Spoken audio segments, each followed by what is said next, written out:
Sarah, hello.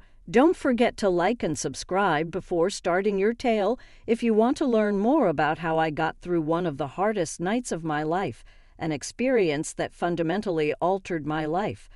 I appreciate you listening.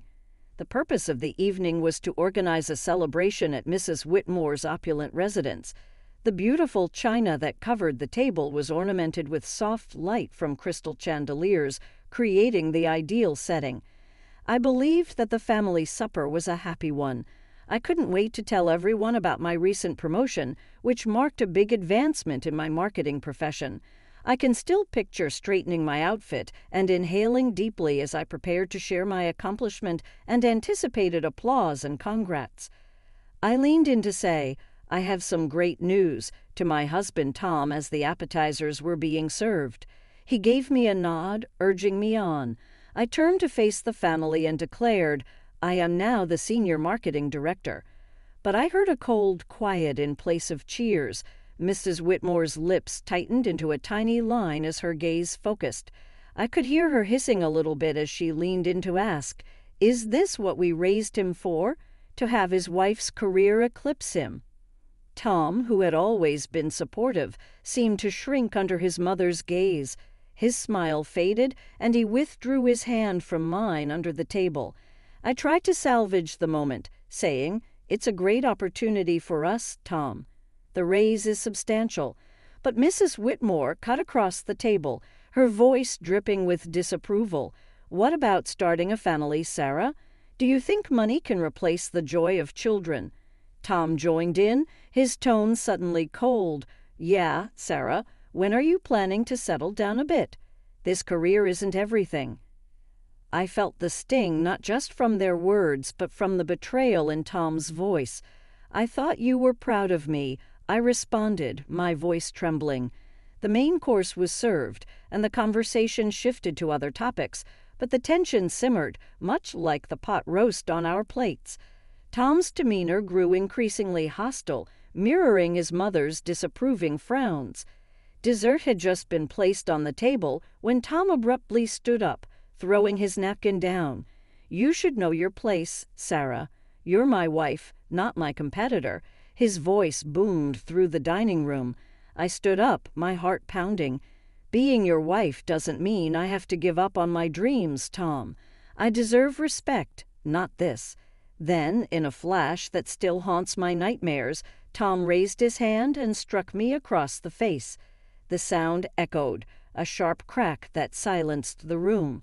With a frozen hand to my cheek, pain spreading, and every pair of eyes at the table staring in stunned silence, I turned my chair, scraping loudly against the hardwood floor.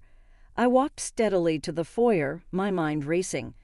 The echo of my heels on the marble floor marked the drumbeat of my escape. I grabbed my purse, not bothering to look back, and stepped out into the cool night air. The door closed behind me with a soft click, signifying the end of one chapter and the terrifying start of another. At that moment I knew my marriage was over. I had to leave to find my place where ambition wasn't a sin. I needed to breathe, to find myself again after being lost in someone else's shadow. As I drove away, the house shrinking in my rearview mirror, I felt a mix of fear and relief. I was alone, truly alone, but for the first time in a long time, I felt the spark of something fierce and bright. Freedom. It was the beginning of a new journey, and I was ready to see where it would lead me. Waking up in my small sunlit apartment the next morning felt like the first day of a new life. The events of the previous night seemed both distant and painfully fresh.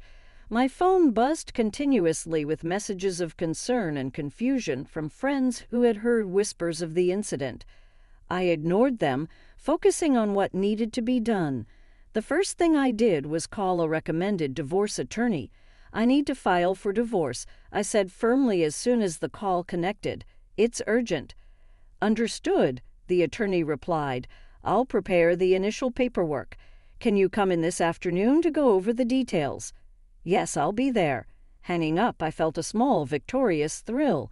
There was no going back now. At work, I tried to maintain a semblance of normalcy, though my mind was elsewhere.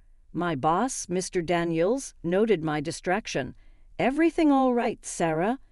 "I'm dealing with some personal issues, but I'll manage. Thank you." "If you need time off." "No, I'd rather keep busy. Thanks." He nodded, understanding. "Let me know if you need anything." Grateful, I dug into my work.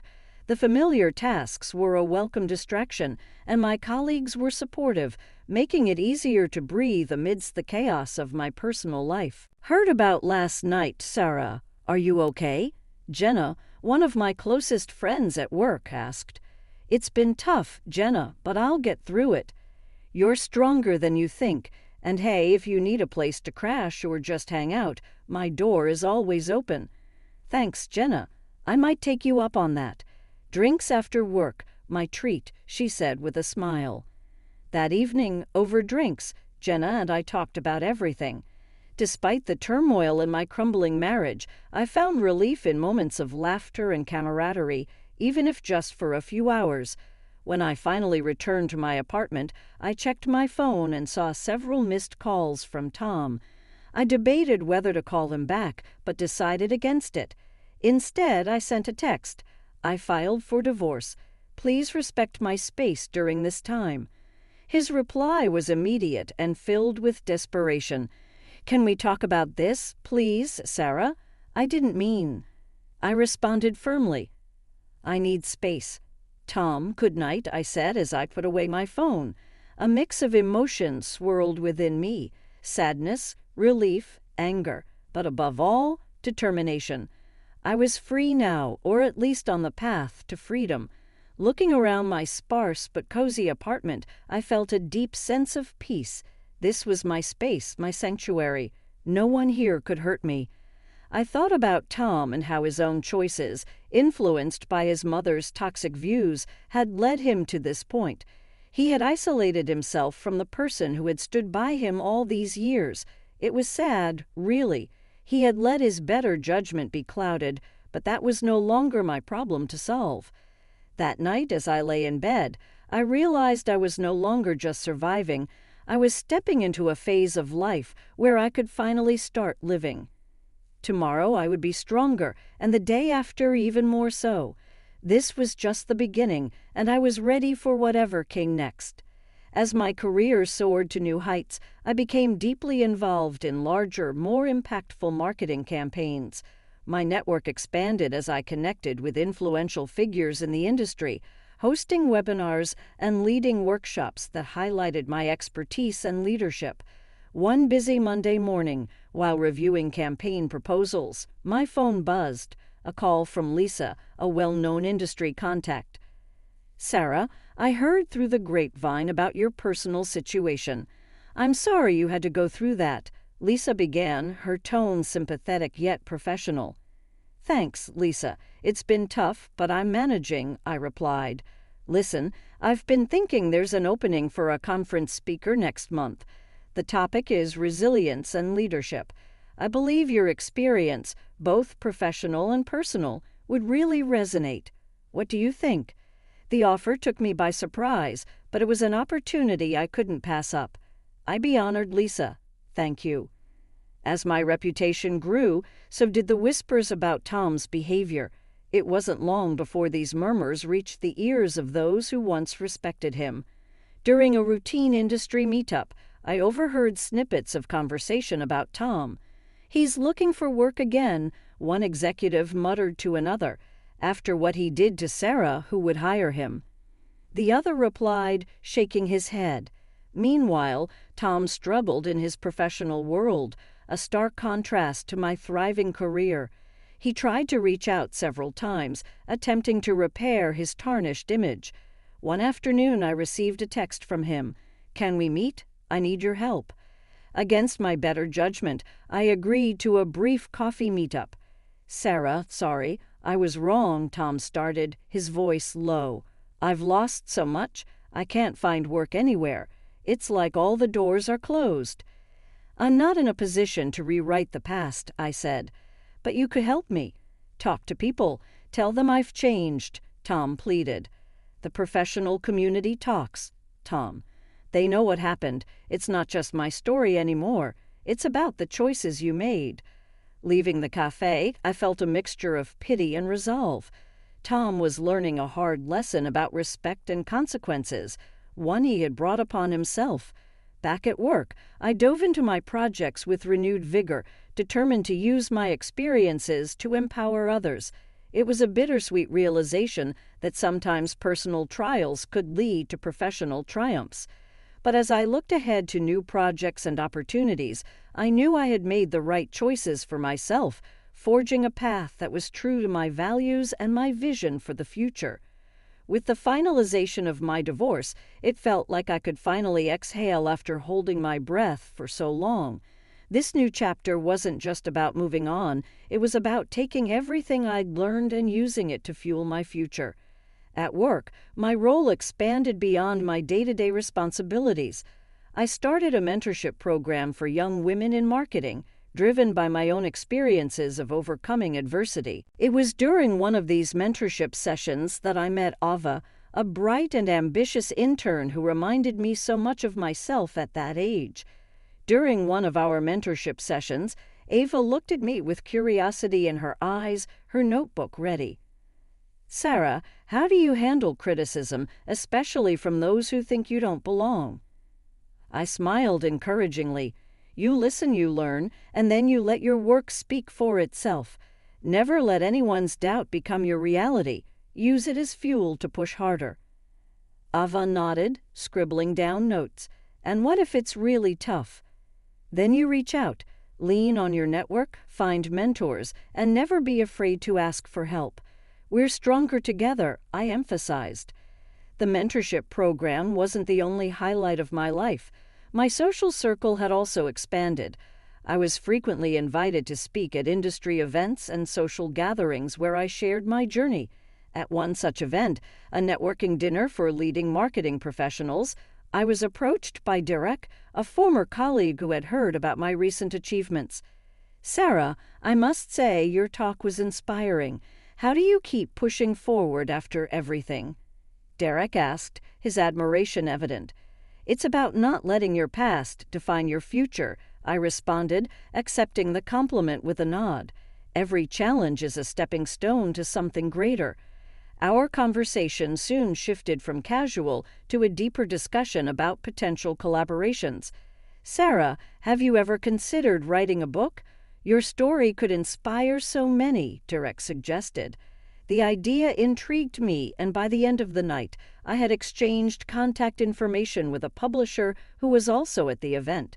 It seemed like every social interaction opened a new door, a testament to how far I'd come. As my professional and personal growth continued, so did my confidence. I hosted workshops, led campaigns, and became a voice for resilience and empowerment in the marketing world. Each speaking engagement and workshop felt like I was not just sharing my knowledge, but also healing myself, turning past pain into lessons for others. After a long day of back-to-back events, I lay in bed reflecting on how much my life had transformed.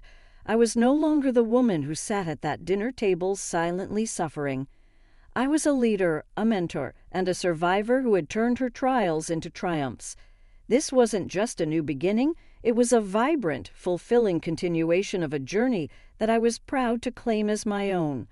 Months passed, and the echoes of my past with Tom had largely faded into a quiet murmur, overshadowed by the vibrant life I was leading. Yet one afternoon, during a coffee meet-up with a mutual friend, Melissa, those old echoes stirred back to life. "Sarah, Tom's been asking about you," Melissa said cautiously. "He's really struggling and says he regrets everything." I sipped my coffee, considering her words. "People often regret when they feel the consequences of their actions," I replied evenly. "He wants to talk, maybe apologize. He seems sincere," Melissa added. "Melissa, I appreciate you telling me, but that part of my life is over. I've moved on," I said with finality. Melissa nodded, understanding the firmness in my voice. We changed the subject, leaving Tom's regrets where they belonged, in the past. Despite Tom's attempts to reach out through messages and calls, I remained firm in my decision to keep my distance. Each attempt was met with silence from my end. It wasn't out of spite, but out of necessity for my well-being. My journey had taught me the importance of boundaries and self-respect. In the months that followed, my professional life flourished even more. I spoke at conferences, led innovative marketing campaigns, and watched my mentorship program grow. The impact I was making felt real and fulfilling. My story, shared on platforms and in workshops, resonated with many, becoming a beacon for those navigating their own battles against adversity. As I thought back on the previous year, I became aware of how much I had changed one evening. I had built a successful and meaningful life for myself, not just surviving. It was not a comforting thought to know that Tom was feeling bad about his decisions. Rather, it served as a sobering reminder of what happens when people disregard and denigrate others. I was so at peace when I closed my journal, which was chock full of goals and reflections. My relationship with Tom in the past had set off a path towards success and empowerment. My success was not in his failure, but rather in my ascent, in my unwavering determination to use suffering as motivation, and in my commitment to leading a life that is shaped by my beliefs and aspirations. As we come to an end, I would really like to hear from you. Do you believe Sarah had good reason to shut Tom out of her life? Please feel free to comment below. If you liked this article, remember to like and subscribe for more.